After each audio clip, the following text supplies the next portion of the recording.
Dainashi, Showtime, Killer D, akuzi kuti ndozina zvese asi pasera ndaona zvakawanda munyika matofambomu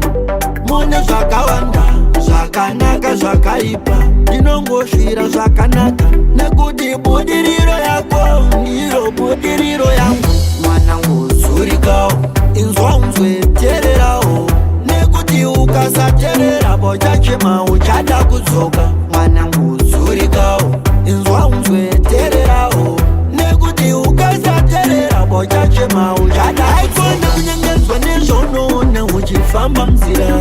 damba kuudzwa takazoona mbonja kamugara pauma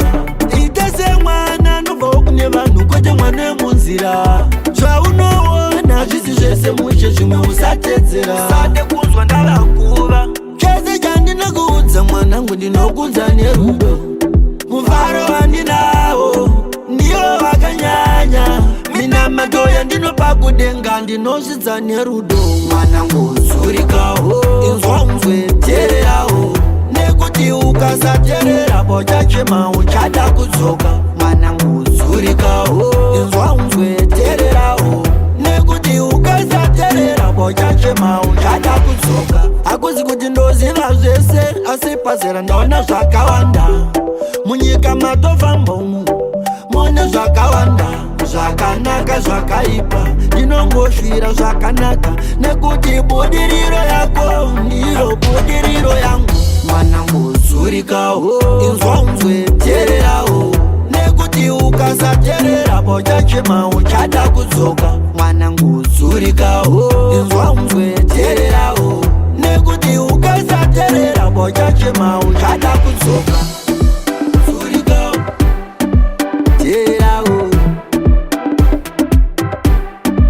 chada kudzoka zurikawo tererawo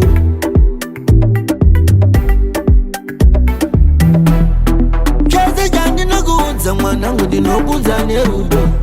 mufaro wandinawo ndiyo wakanyanya mina matoya ndinopa kudenga ndinozvidza nerudo mwanangu uzurikawo inzwa unzwe tererawo nekuti ukasaterera bochachema uchada kudzoka mwanangu uzurikawo inzwa unzwe tererawo nekuti ukasaterera bochachema uchada kudzoka mwanangu uzurikawo inzwa unzwe tererawo nekuti ukasaterera bochachema uchada kudzoka mwanangu uzurikawo inzwa unzwe tererawo nekuti ukasaterera bochachema uchada kudzoka